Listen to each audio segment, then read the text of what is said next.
A Jewish community is disturbed tonight. Someone vandalized 24 gravesites at the Jewish cemetery of the Virginia Peninsula in Hampton. Derek Lytle spent the day learning who police believe is responsible for the crime and if it was motivated by hate. A 130-year-old resting place for loved ones, the Jewish cemetery of the Virginia Peninsula, sitting unbothered for generations, now found disturbed. Cemeteries are among the most sacred spaces in Jewish life. 24 headstones left littered, busted, broken in one of the oldest parts of the cemetery in Hampton. Cemetery President Buddy David says it's horrifying.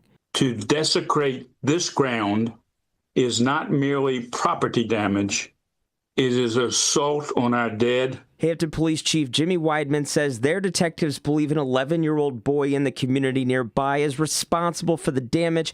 They say they have corresponded with their FBI partners, and at this time they do not believe this to be a hate crime, but rather a child in a troubled situation. At this point, there's nothing to suggest that was his motive.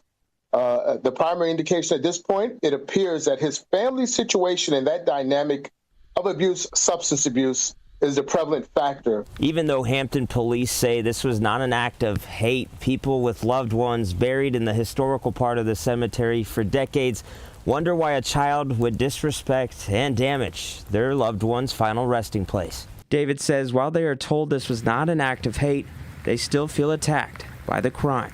And while it might turn out to be a prank of a disturbed 11-year-old juvenile, we nonetheless feel violated. He says they are already working on a plan to restore peace to the dead resting in their cemetery. We are in touch with the company and expect this will be accomplished in the next 10 days or so.